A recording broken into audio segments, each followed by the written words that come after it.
Lara Court is going to present. Lara is a PhD student in the school in the Division of Social and Behavioral Sciences, and Lara is presenting on really interesting work we've been doing on a project called Masithetheni, which is a project that is in collaboration with colleagues of ours in Belgium at the University of Leuven and in Uganda at the University of Mbarara University of Science and Technology.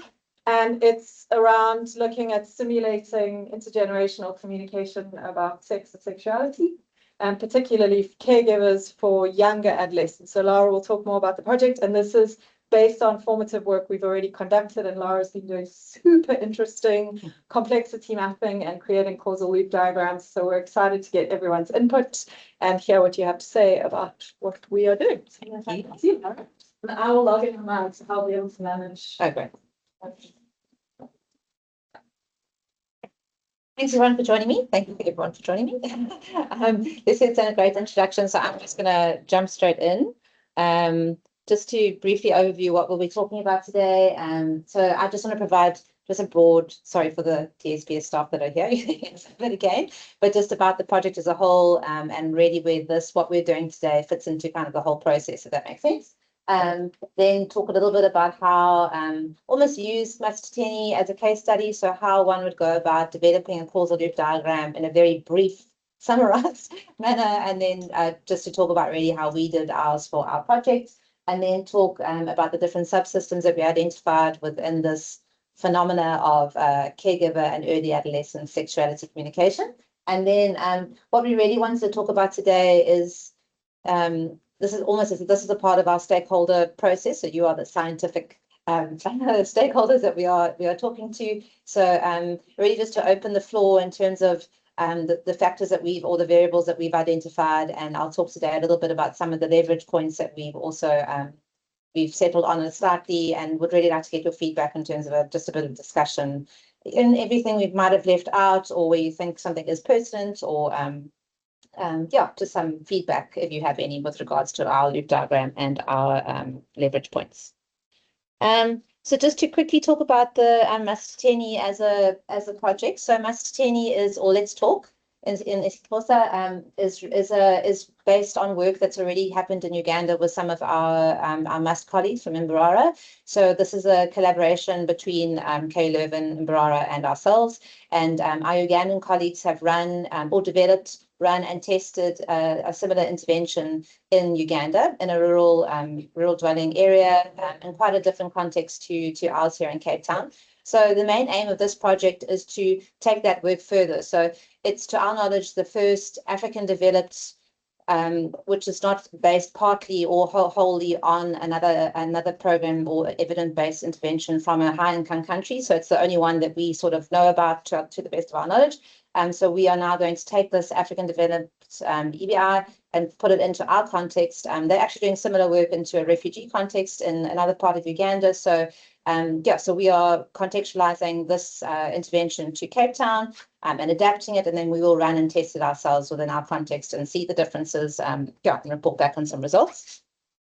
The study uses two sort of key approaches, which I thought I'd talk about here, just because it's quite integral in terms of what we're doing today. So the one is a community engaged approach. So that's really operationalized through stakeholder engagement kind of across the continuum, right, even before we started, and then kind of all the way until we're done, through various mechanisms. One is meetings like this.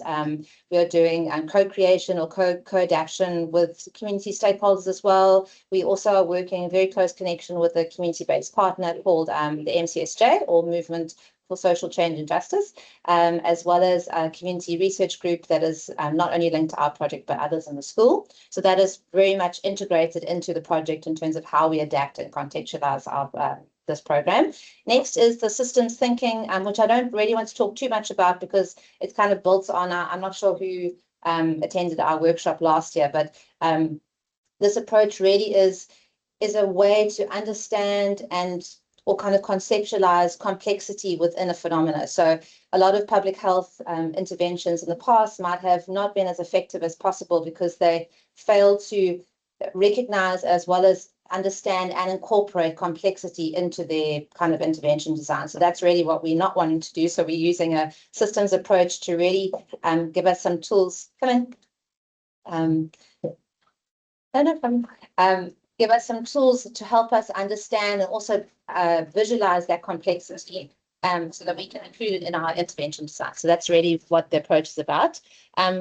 Just to quickly look back to some of the things that we spoke about last year, but just to, when we're talking about systems, what we're meaning is a system is really a group of elements that are interconnected, interrelated, and working together towards a common goal or a common purpose. So you can get a variety of different complexity. Typically, the phenomenon that we're working with is very complex, unpredictable, more likened to the example that's often used is raising a child. It can be the kind of very different influences, and different things can work out in different ways because of the complexity of a human being in that example. But systems are kind of similar. And a causal loop diagram is really a way of visually mapping and understanding that complexity. So really taking that complexity and fleshing it out for us so we can identify leverage points and sort of where we want to try and affect change. Yes. So, sorry. So this is the overall design that's being used by so those are our two approaches, so the community engaged research and our systems thinking approach. And this is the design that's the overarching design that's guiding the project. Again, don't want to go into too much detail about this, but just really to orientate where we are now. So we are, as Lucia said earlier, we are kind of in towards the end now of our formative research. So really trying to understand the context, given that, the major aim of this project is to contextualize and adapt an intervention. So really understanding the phenomena as well as our context is really integral within this. So we've completed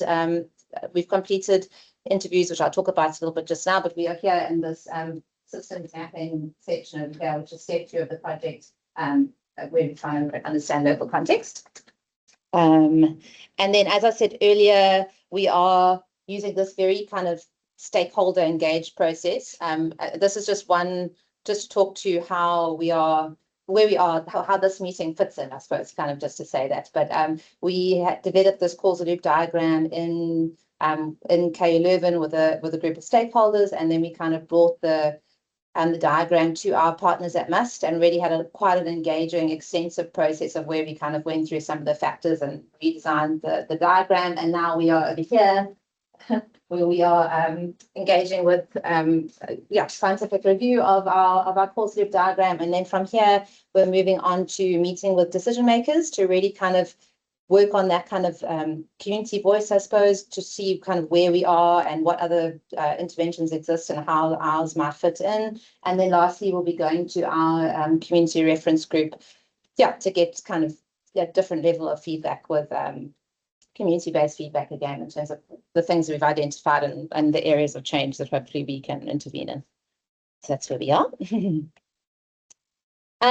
So now that we've got a little bit of idea of how the project fits in and kind of where we are in the research process, this is a little bit more about kind of the theory of how one would go about developing a causal loop diagram.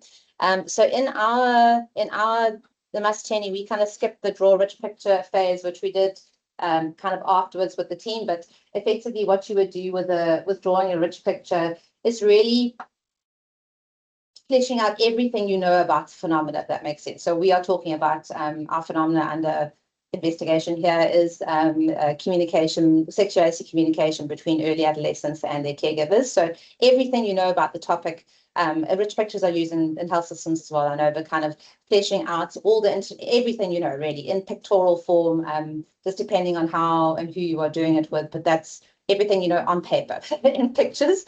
That's kind of how you start. Then you move on to identifying the key variables and creating an interrelationship diagram, which is also called a connection circle, which I'll go through all these steps. Next, to identify the drivers and outcomes, you create your causal loop diagram and then look at all the different feedback loops, whether they're balancing or reinforcing as you go forward. So this is the 6-step process. I've got a list of resources which I'll share after this, which has all the information where this came from, but Helen de Pino is the source that we've used to guide our causal loop diagram process. The one thing similar to some other methods is that there isn't necessarily a clear standardized way to develop a causal loop diagram. There are commonalities between a few of the methods, but we are using Helen de Pinho's structured method, which is more sort of based for health systems research. Public health research. So just to let you know where the data came from for where we developed our causal loop diagram, you can use literature, you can use a variety of different sources. I mean, just stakeholder engagement, it can be a variety of different data. But we did interviews and focus group discussions with a range of users of the program effectively. So we interviewed early adolescents, later adolescents, as well as their caregivers, or caregivers, not their caregivers, and then a set of community members. We did 41 altogether interviews, and then I think it was 8 focus group discussions. We also then have done a separate scoping review, which we've integrated some of the literature into this as well. So it's a really so this causal loop diagram is really based in contextual from our information from our specific context, if that makes sense. Although we've integrated literature, it's really from the people that we will be kind of running the intervention with. This is really where the data is from, to make it as kind of contextually appropriate as possible. We are just over here, I was saying that we this literature really kind of informed our outcomes of interest. So that makes sense. I'll talk to you a little bit about that more. But what we were really looking at targeting through the intervention is the frequency of the communication, the nature of the communication, which is really typically about the number of topics it's talked about, the breadth of that discussion, as well as the breadth of the discussion, as well as the depth of the discussion. So more about the content of the communication. And this is the nature of the communication, which is more about how the information is developed. So in an authoritarian style, is there room for question asking? Is it a safe, respectful space? So if we think about it, it's how often, what, and how.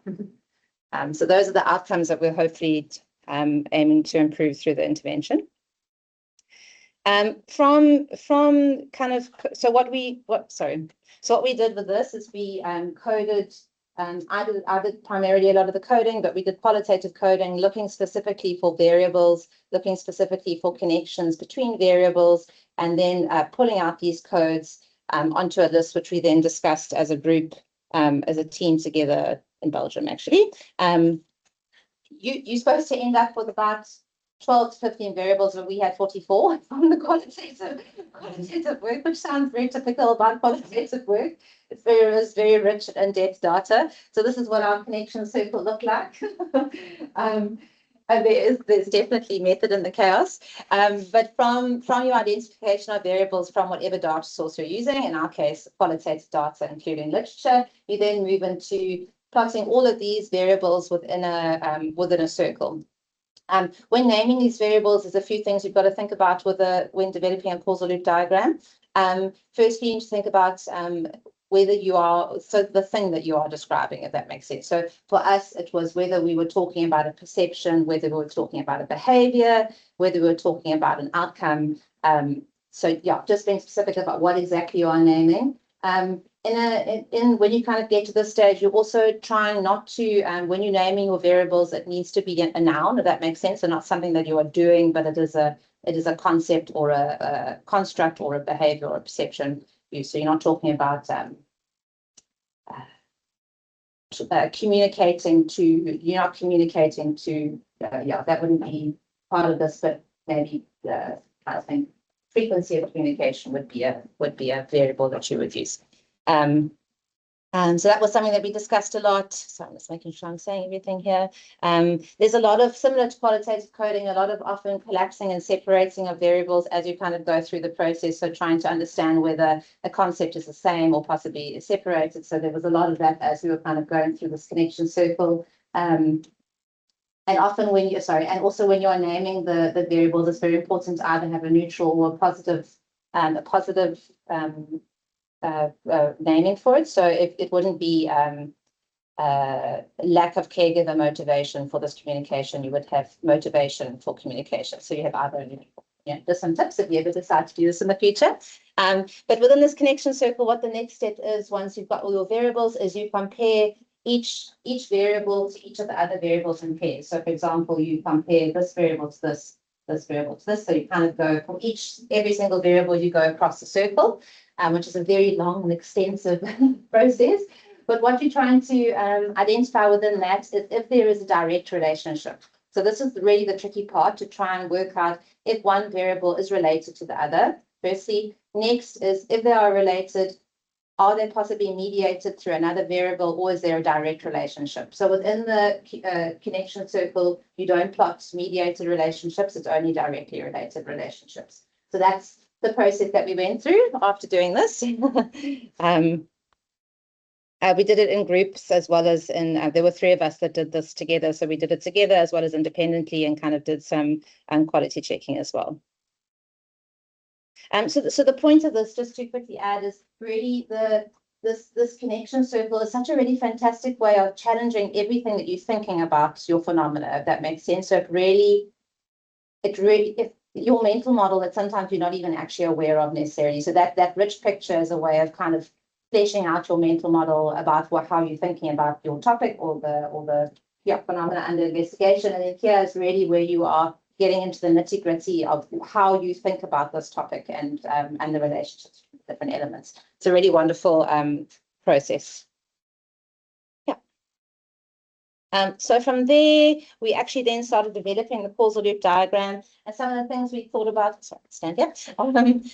We thought about what are some of the drivers and the outcomes within this. So in the connection circle, you effectively look at the number of arrows coming out of a variable. So if there's a number of outgoing variables, it's typically a driver. If there's a number of incoming arrows, is typically an outcome. So we looked at kind of what were some of the key drivers and some of our primary outcomes. We also thought a lot about what are the boundaries of our system. This is quite a tricky one, actually, because within an intervention, there's only so far, your reach is only so far, if that makes sense. So being aware of where your reach extends to and which of those factors are changeable within that reach, if that makes sense. So, for example, one of the things in the data, caregivers' own perceptions of their personal experience of sexuality communication with their parents typically influence the way that they kind of spoke to their own adolescents about sex. So that was one of the factors that we found was influencing it, but we couldn't fit it within our bounded system because that isn't something that was malleable. It's not something that we can change, is their historical experience. We can possibly change their perception of the historical experience, which is something that we've included, but that actual experience is not malleable, therefore we kicked it out of our boundary, for example. The next thing we thought about was, do we want to change after now we've gone through this whole connection circle? Do we want to maybe change or adapt our outcomes of interest? And we did. So we changed the variables from 3 that I spoke to in the beginning as we collapsed it into 2, which is the comprehensive nature of sexuality communication, as well as the supportive nature. So we collapsed the frequency into that comprehensive variable. So we adapted. So those are some of the things that we did, as we went along. And then we use some of those key drivers of our primary outcomes to develop what's called a seed model. And then this is what our causal loop diagram looks like. It's slightly less chaotic than the connection circle, but there is a lot of method in this. So we came up with 5 different subsystems. Sorry, just test those. From the qualitative data, which makes sense given the kind of data that we collected. So there's a range of variables related to the caregiver themselves, as well as to the early adolescents. So when I'm saying early adolescents, it's 10 to 14-year-olds, so just specific. Or we sampled 12 to 14-year-olds, but that's the age group that we're working with. As well as factors related to their actual relationship. So some of the variables were that's the system. We also came across community level factors, and then factors that were specifically to the communication itself. So we have these 5 different subsystems.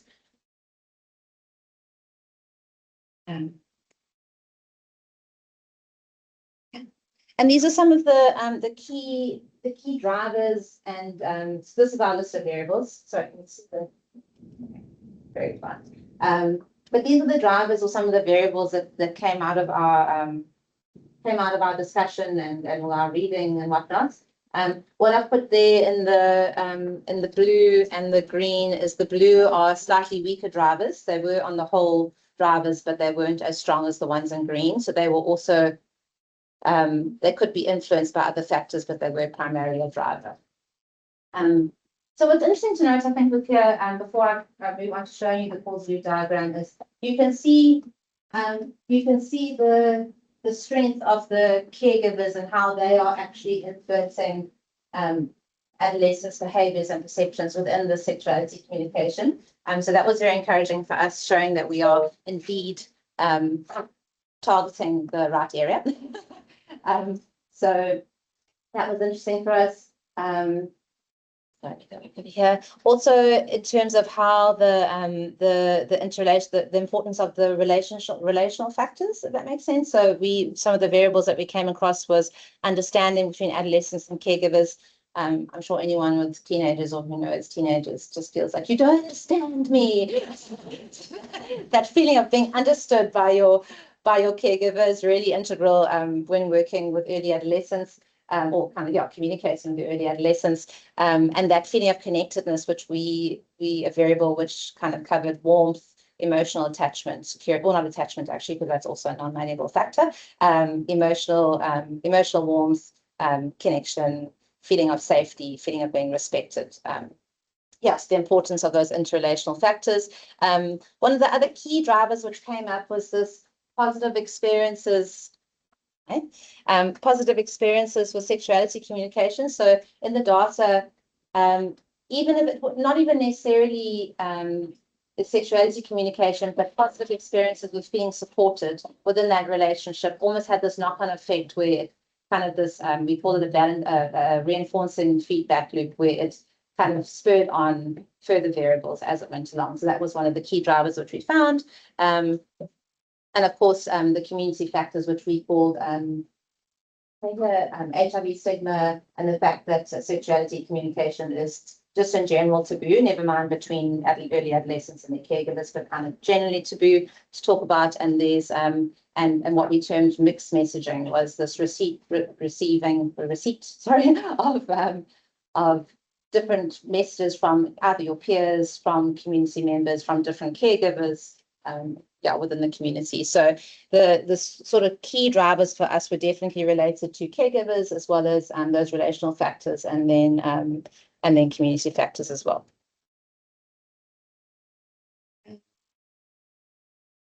Yeah, and then I've spoken a little bit about this. With those key drivers, we identified specific leverage points. So a leverage point is really it's an area where you can affect change, if that makes sense. So you're identifying some of the key drivers of your outcomes of interest and looking at how you can affect the most change within that system through those key drivers. So that's really what leverage points are. There's a few different ranges of leverage points, but kind of these are some of the key ones that we identified in our study.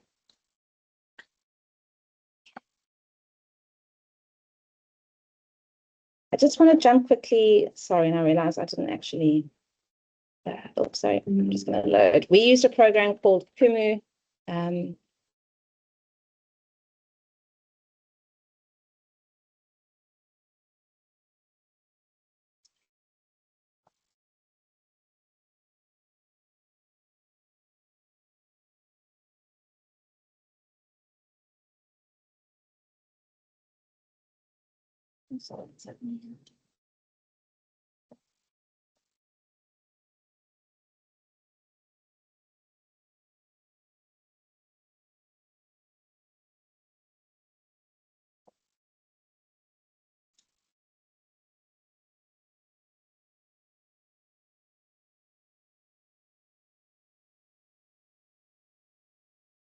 Sorry.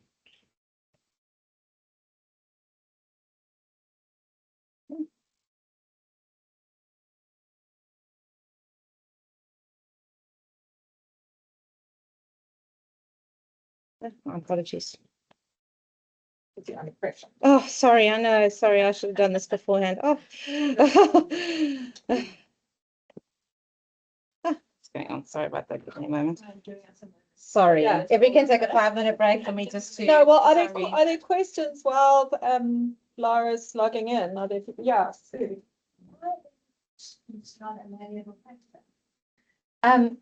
So I don't know if I mentioned I'm an occupational therapist by trade, if that makes sense, before I kind of moved into academia. So that was an interesting one for me to think about as well.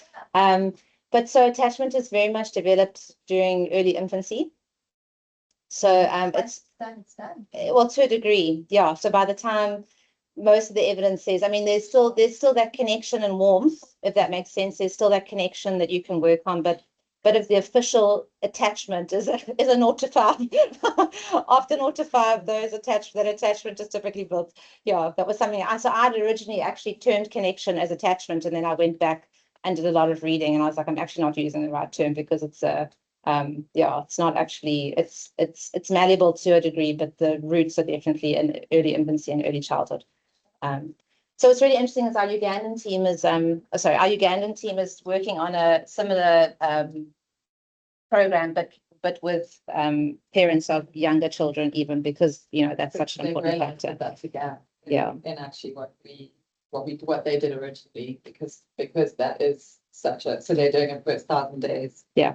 Intervention around parenting, and it's more about developing the basis of this than it is about sex and sexuality, but it's about developing those attachments and skills around parenting. So they're doing that, they're offering it through clinics. So when parents go to do immunizations and kind of early care and stuff, it's a really nice tool, and I think that we could certainly look at going forward in terms of supporting some of those key skills that then are required through this. Yeah, so that's been a learning process for us through this. Is kind of what can we actually target, like what can be changed and influenced. No, don't do that. Sorry, okay. I need to close PowerPoint. Sorry, that's No, it's fine. sorry. I'm done with the PowerPoint. Okay, can we cancel that? Sorry, this one. Okay, but let's just do share. Oh, sorry. No, it's fine. We're gonna. That's quite sad. So I'm realizing it's like more attached to me. Yeah, we'll go here. Okay, and then where is it now? Oh, there. Can someone online? Oh, and then you need to. Sorry.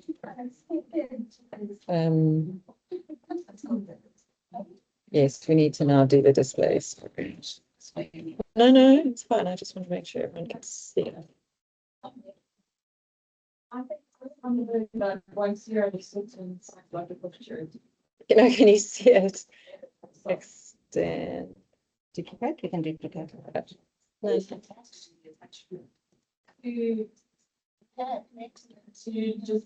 Okay, we can just do duplicate. Can you see this, Tom? Not as about see. Oh, here you go. Yes. Oh no, we can extend. We can extend. Oh no, but we will have a screen. Since for this. Okay. Yeah. Woo. Can you see? That might not change your like default. But let's try again on Teams. Teams is online. They can also just do. Yeah, but then the responsibility. Can you see it now? No. The responsibility is then. Oh, hold on. Yes, we can see it now. Sorry about that, everybody.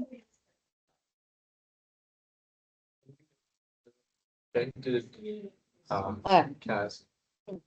Did you guys include gender affirming care principles in communities?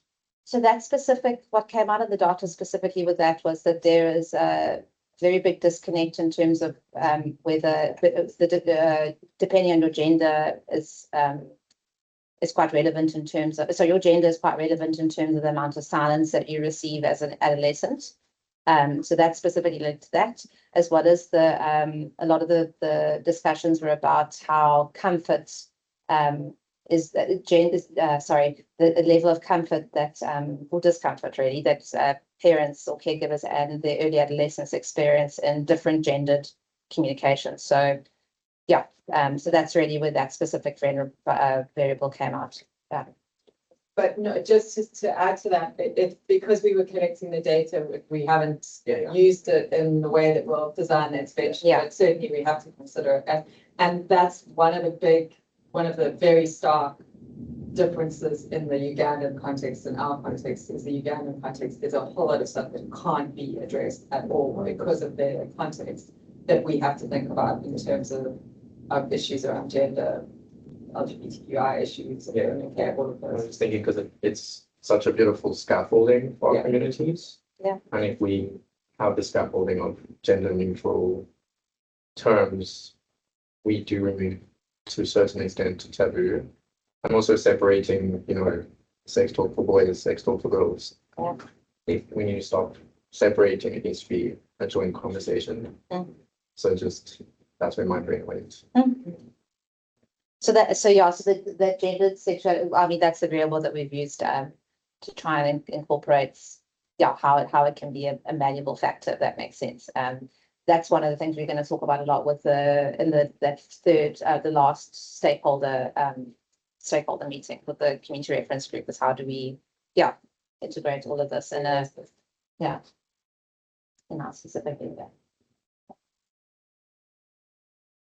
So within that as well is this, just while we're talking about it, is this caregiver availability for sexuality communication is quite a big, came out as quite a big topic in our context where a lot of the caregivers were talking about how there's a lack of a male father figure at home, and particularly the early adolescent boys felt very uncomfortable talking about sexuality with a female caregiver, and how that really had a very big impact, particularly for the early adolescent boys, on whether and how they receive sexuality communication and their motivation and comfort in it as well. But that was one of the key drivers. This is the program that we use called Kumu. It's a free software that can be used for a variety of different different mechanisms, stakeholder mapping being one of them. But it's a very helpful way to look at designing causal loop diagrams. You can, sorry, this is actually the right one. There is the right one here. Sorry, that was the connection circle. But as you can see over here, I just want to talk briefly about the subsystems and the variables that are kind of within that. I'm going to be looking here if that's okay, but please just feel free to shout or raise your, if you have any questions.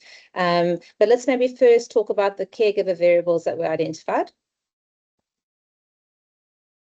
So one of the key drivers I've put in green, so that being caregiver comfort and confidence in sexuality communication. So we often found the early adolescents kept on saying that how uncomfortable they felt when their caregivers were uncomfortable. So this was definitely a driver in that relationship. There was some talking about how the caregivers were uncomfortable talking about sex when they're adolescents, but often they would keep going even if their child felt uncomfortable. Definitely, the relationship was definitely the caregiver comfort influencing the early adolescent comfort. So as soon as a parent or a caregiver looked uncomfortable or looked like this was a sensitive conversation, the early adolescents immediately switched off in their own words. And so it's that all about that poker face, from what I can understand. So this was definitely one of the key drivers, or one of the key variables, as well as the caregiver knowledge of early adolescent sexual development. But this we also linked a little bit with their perception of early adolescent sexuality. So whether they've had a positive or negative view about early adolescent sexuality, whether they thought they should be sexually active and how they felt about that. That's also linked in there as well as just general kind of knowledge about what do adolescents like in this stage, this feeling of generational disconnect, if that makes sense. So that was really a key driver, as well as specifically about adolescent sexual development within this life stage. The other very big, one of the other key drivers that came across was this caregiver availability. So really just being present. So being physically present, being emotionally present. A lot of the adolescents and caregivers were talking about how they just happened to have these conversations when they were together. A lot of the adolescents said they were kind of talking about, they would just talk about sex by making a joke while doing shopping. That was kind of a lot of them spoke about that. It was this very like, very neutral, relaxed, where they actually weren't focusing on the topic or on each other necessarily, but just kind of being together doing normal things. Usually the adolescent would kind of add something in, or that's where these topics sort of were brought out. So just really this availability, emotional and physical availability.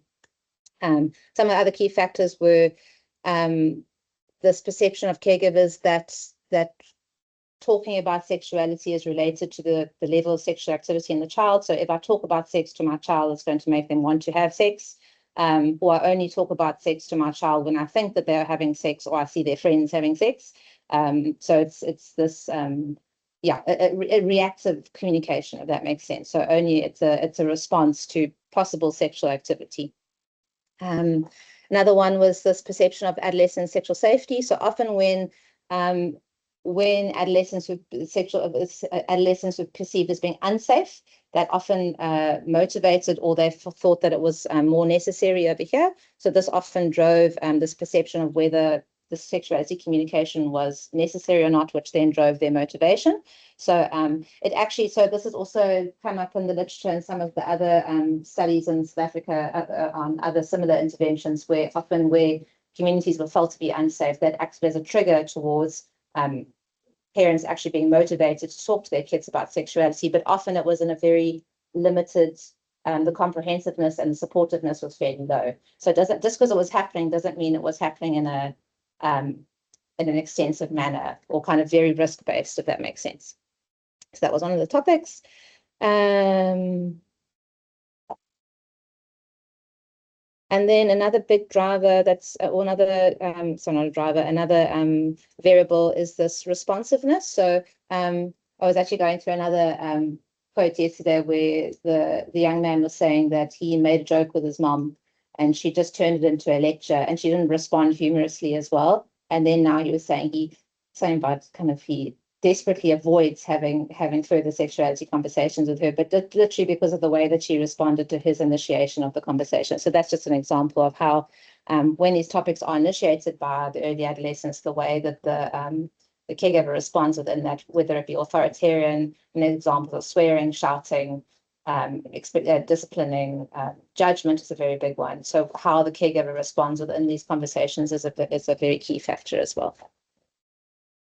So that's the caregiver subsystem. And then to move a little bit onto the adolescent subsystem, very similar factors as well. So the adolescents themselves perceiving that they should only be talking to their parents about or their caregivers about sex when they actually are sexually active or thinking about becoming sexually active, or that if they talk to their parents, they're going to now presume that they are having sex and not actually wanting them to think that. Their responsiveness, you can see, is also a driver of caregiver comfort as well. But often, as I said earlier, that can be overridden by the parent's motivation. Adolescent comfort is also a very big, one of the key factors within this system. Just trying to think of the two different ones. The two unique ones within this is the adolescent perception of getting a supportive response, if that makes sense. So if there were some examples actually where the caregiver had actually responded supportively, but this expectation of a supportive response, even in the presence of there being a supportive response, is still enough to reduce motivation and reduce initiation of these conversations. So if they think that they might be judged or think that they might be disciplined, that perception is quite strong and can be one of the barriers to this type of communication, as well as this adolescent perception of the caregiver's capability. So if they think that they can offer good advice, that they have good life experience, that just trying to think of some other quotes. That they have something worth knowing, and that they can offer good support, if that makes sense. So that the caregiver's perception of whether basically the adolescent's perception of whether the caregiver is actually good at this type of thing really is quite an influential factor in terms of whether they engage in the communication or not. And then just talk a little bit more about the relationship factors. So as we mentioned earlier, connectedness, understanding were two of the key ones, as well as just general open communication. So if people are talking in general, just just chatting, as well as talking about other sensitive topics. So failing at school, challenges at school, so bullying, challenges with friendships is a very big one as well, that if they were talking to their parents about that kind of thing, they would often then also talk about other sensitive topics such as sexuality, alcohol use, that kind of thing as well. But this just general open communication within this relationship was one of the other key factors.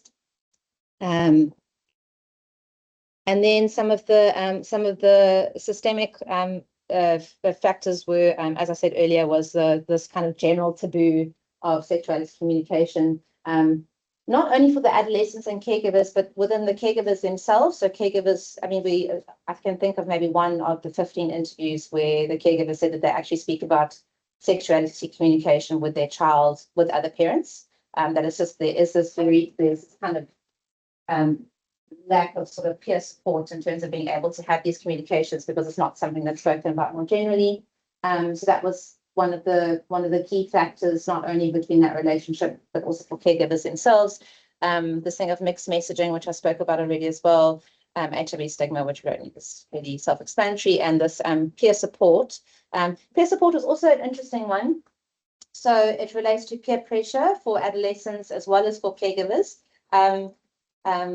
Yeah, as well as kind of the availability of peer support with in a positive way, if that makes sense. So it can go both ways, both being influential. And then the last was the actual nature of the communication itself.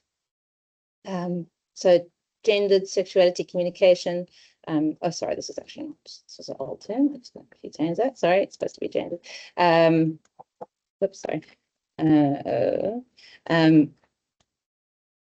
Being a negative, and then the positive experiences I've spoken about already. This reciprocity and sexuality communication was also a very interesting one. So a lot of the early adolescents were talking about how they really desired their caregivers to share about their own experiences. So, and that really supported that understanding. So wanting to know about what it was like for them when they were growing up. How did their parents talk to them about this?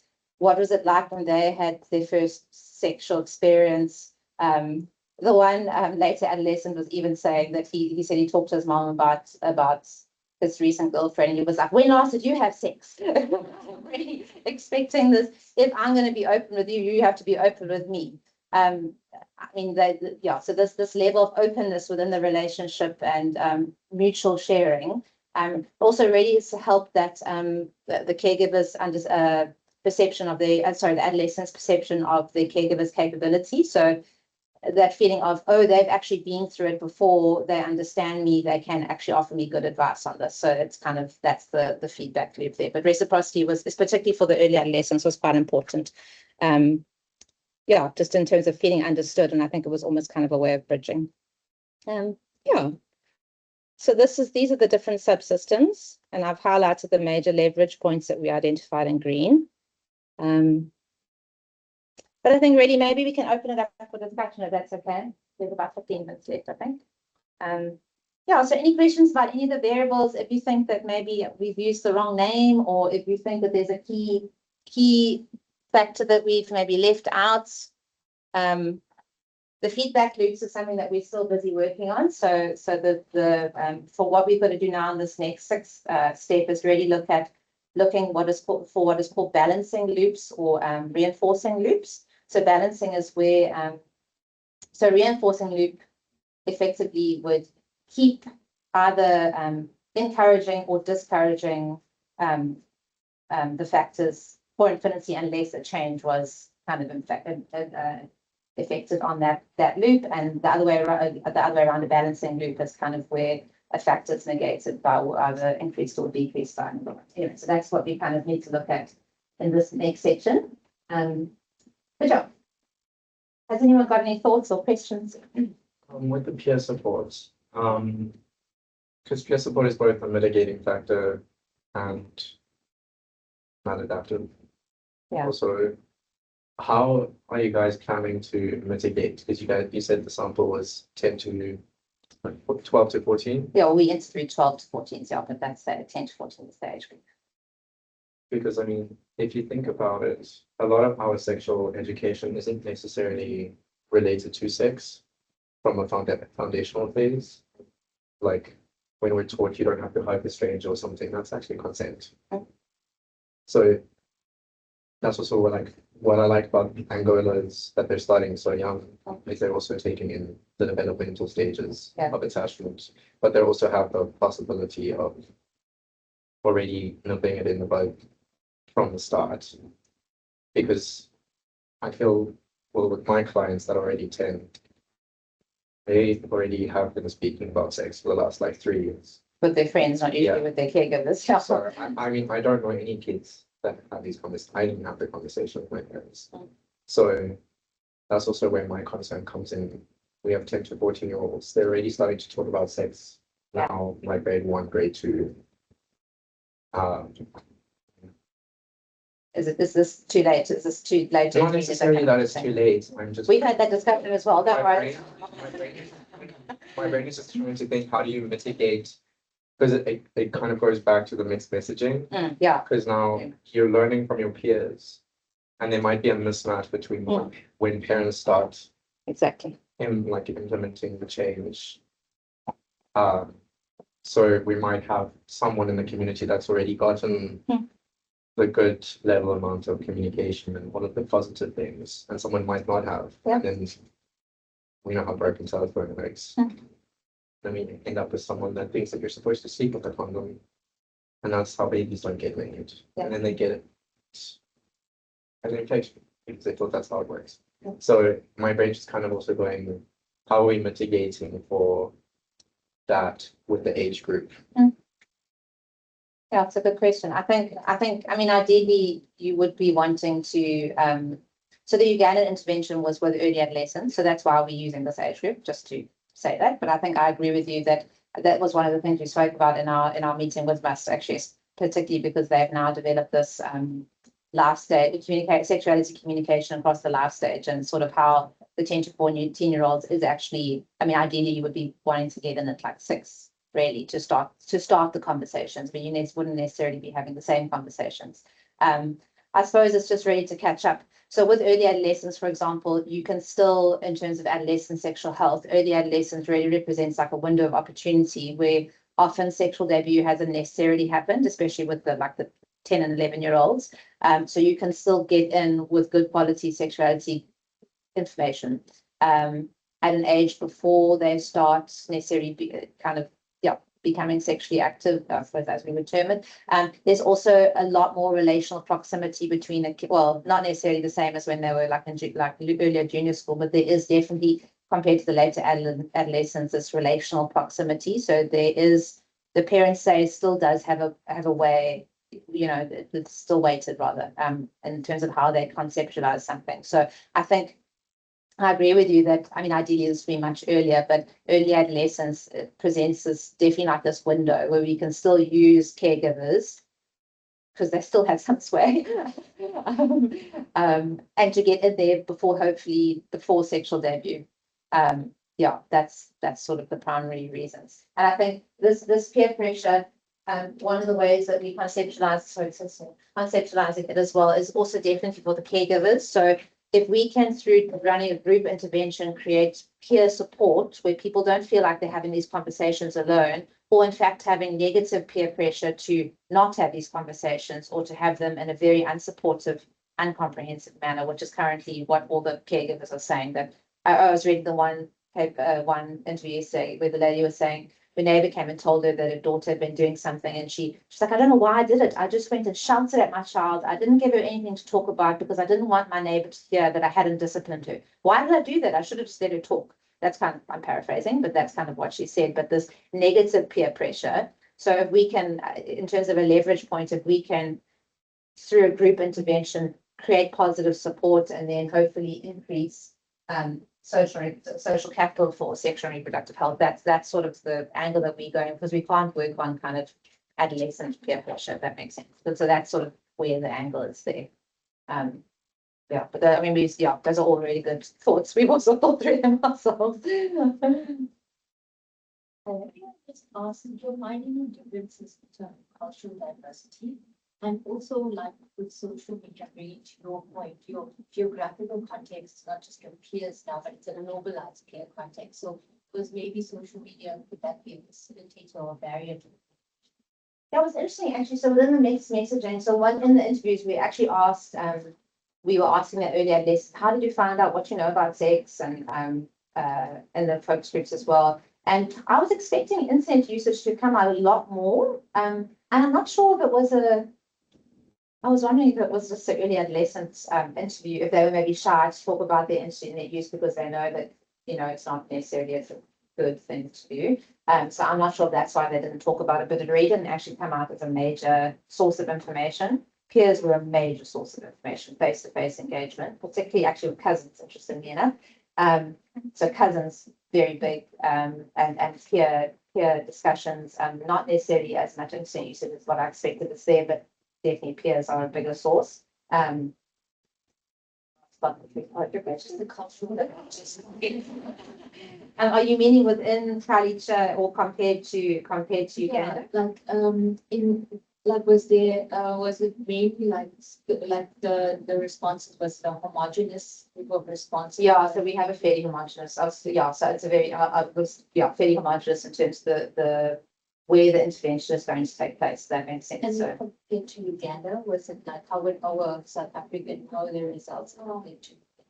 yeah, it was really interesting actually. I think, like I said earlier, it's a very much more conservative environment in Uganda. So even like the topics that came up were not very similar to ours. Or we were a lot more, ours were a lot more extensive, let's put it that way. Also, which was very interesting in our meeting with Mas is they spoke a lot about how sexuality can just in the, like differences in taboo, if that makes sense. So in South Africa, in Uganda, they were talking about how within a teenage pregnancy, for example, teenage pregnancy was a very big deal. Kind of very much put apart from the family. It's a very big sort of thing, and kind of helps out within our context is slightly different. I mean, that's for example. Early marriage is also not something that we really deal with as much in our context, which is quite a big thing in Uganda as well.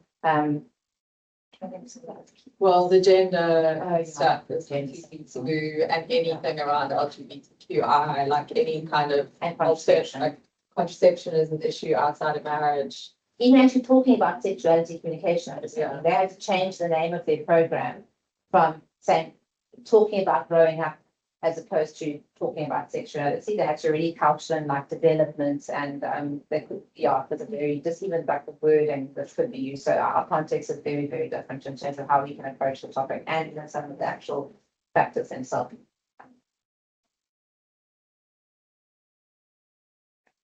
Thank you. I love it's beautiful. It's a very pretty, lovely thing that I keep wanting to spin. My question was around the notion of care and primary care and caregivers in the context and intergenerational care, because I mean, I don't understand, but I'm trying to understand the carers here, because presumably not everybody has one carer only all the time. So some families are going to have, you know, parents who move in and out. Some families are going to have aunties and grannies and nannies and whatever else coming into and out of the care space. So how does that how do you figure that into the complexities of caregivers discussing? Yeah. And then the second question was around that in some contexts where, you know, talking about sex is taboo between child and parents, there are often existing structures where the granny or the auntie or whoever talks about. So how do those familial caring but not caregiver relationships like fit, or do them? So we haven't really integrated into this, to be honest. We definitely in the interviews we asked a lot about that. That was, I'm actually just thinking now, that was also a fairly unique difference, or a difference between us and Uganda. In Uganda, it was fairly kind of standard, not standardized. I'm trying to think of the word. It's like parents and child, if that makes sense. Versus, sorry, saying that's not the right word, but whereas in our context there were a lot of different, often intergenerational households, which wasn't necessarily the case in Uganda, which was also quite interesting. which is, yeah, so we asked about household structure at all our different interviews, who your primary caregiver was. So there's a variety of caregivers within our context, siblings, often much older siblings. Aunties were a very big primary caregiver. Grannies as well was quite, not so much grandfathers, but grandmothers, aunts, mothers, and fathers. But yeah, a variety of different caregivers were present within our interview sample as well. So within the intervention, that's also one of the reasons why we only doing, so we probably go in the evaluation, we've had to rethink about things slightly because we're not necessarily going to be getting legal guardians into the intervention, if that makes sense. But the question will be, which is when we were sampling the caregivers, was who is responsible for looking after the child most of the time. That's sort of how we try to find them. But you're right, there is generally a mixture of caregiving. And in some sense, so some of the other intervention papers that we've read, it's typically women who've engaged in these interventions, and it's very hard to find the male caregivers. So we are hoping to really get men into the project or into the intervention. That's really one of our very big aims. And if we can't, at least get households where there is a male caregiver present so that we can sort of like this social capital for the household, if that makes sense. So a lot of the interventions found that even when one caregiver in the household was participating in the intervention, household knowledge increased because the child and the caregiver would talk about it in the household setting, particularly through the use of homework tasks or that kind of thing. So the aim is to hopefully, despite us using one caregiver in the intervention, there should hopefully be this household increase of kind of, for like social capital, sexual and reproductive health knowledge in that environment. I mean, yeah, some of the other interventions have found that, so hopefully that's one of the things that will also find. And building on what she was asking, I think it would be interesting to see what you find in the refugee population. Yeah. Because who is the caregiver? And that's also surprising as a given like a lot of people, children or families, because that's interesting to see.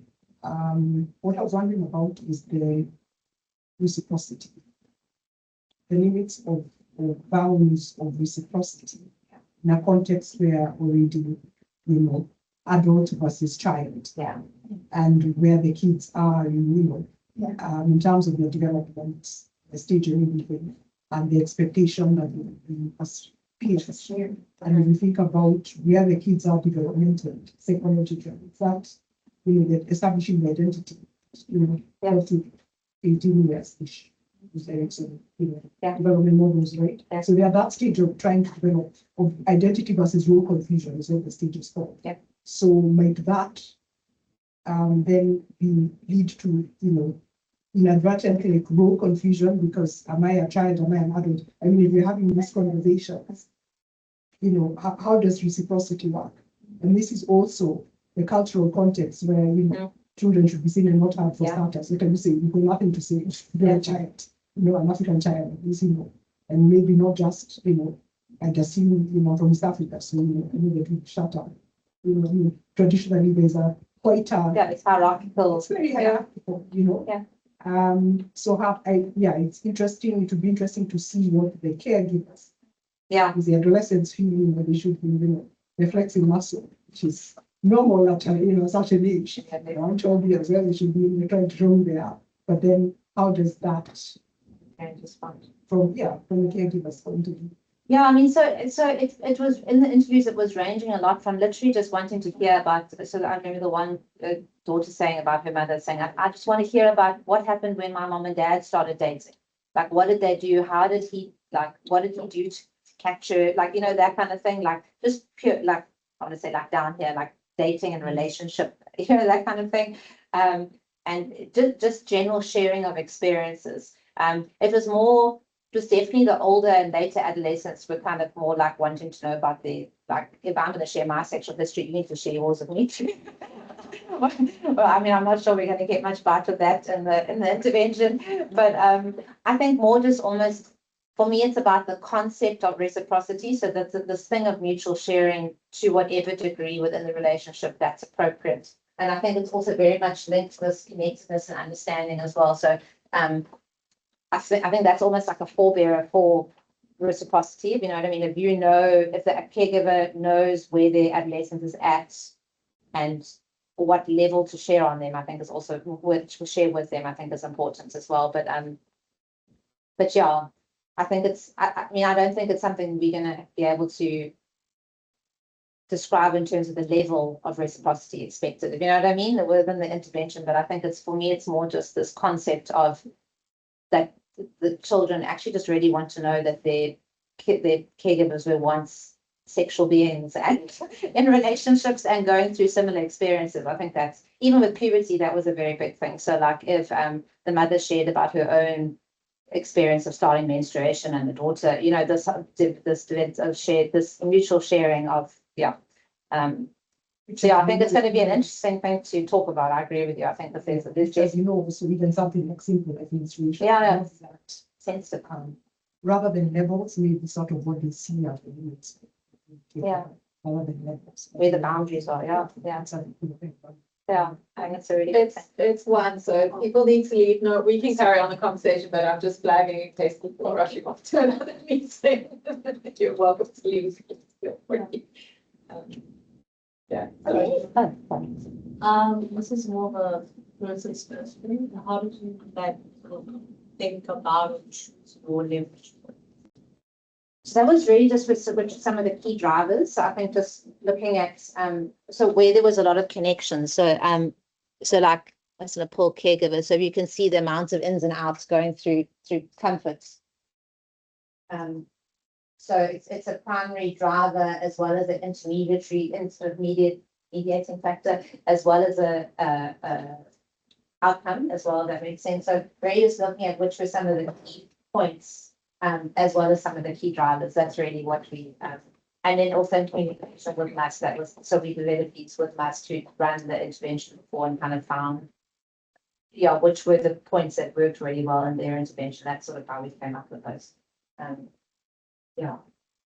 So that's also about malleable factors, right? And that's partially what we know from previous interventions and the work that we both Master's done, but the work that Lara's done in terms of reviewing the existing interventions and what we know from our work in terms of implementation and intervention development, kind of what are the things we actually can address with the tools that we have. So that's where the 6 squid comes in terms of like thinking about those malleable factors and our pre-existing knowledge of like what exists. So You found ones where there was a lot of sort of drivers, but they actually malleable. Yeah, so I mean, the societal taboo is maybe a good example of that. But I mean, that's actually, I mean, all the intervention studies you read talk about how if you're just aiming at one level within an intervention, you really need to be multi-layered. That makes sense. But often we just don't have the scope and the budget and the time to have these multi-layered. So I think for me, this is maybe a less manageable one. But if we can do, one of the major benefits about working at the level of the caregiver is we're hopefully trying to intervene in adolescent sexual reproductive health. But by working with the caregiver, we're hopefully creating social capital for caregivers, which might in some sense hopefully go up to community level, if you know what I mean. So I think making this, working to improve adolescent sexual health through the caregiver is automatically working at least at the interrelational and the personal level, you know what I mean? Even if we can try and get, so at least we have 2 layers. But that's probably a good example of one that's, I mean, I don't know how all the interventions that I've read in our context all say how hard it is to really work on this community layer and how important it is. But I mean, we just don't really have the scope within this project, but maybe that's a problem. And maybe it's the availability one. Just about practical constraints. Yeah. last question. I just want to ask, but also, if I'm seeing this 4-dimensionally, and did not say anything. Just with regards to the different levels and different types of caregivers that we have in South Africa. Yeah. And then also the different cultures. Yeah. And then we also have the different gender identities and expressions. Yeah. Obviously, this cannot be gender transformative thing to the full extent. We know that. Because in my head, I just came from a meeting with Desmond Tutu Foundation, so everything is now gender friendly. But how, in this case, if you had to go into Khayelitsha, how would you be able to grow social capital within a community, even if they don't accept people of other identities, to still kind of acknowledge and respect? Is there not because we don't want to change people's cultures. We're not trying to make them accept what they've been told is wrong.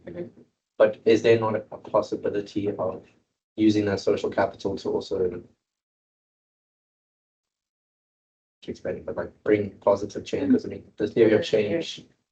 Because I mean, if we have a community where, let's say there is a trans person, and they come from a Muslim family, they're not going to have any reciprocity. They're not going to have any of the knowledge. They're not going to have a caregiver who understands or any of those things.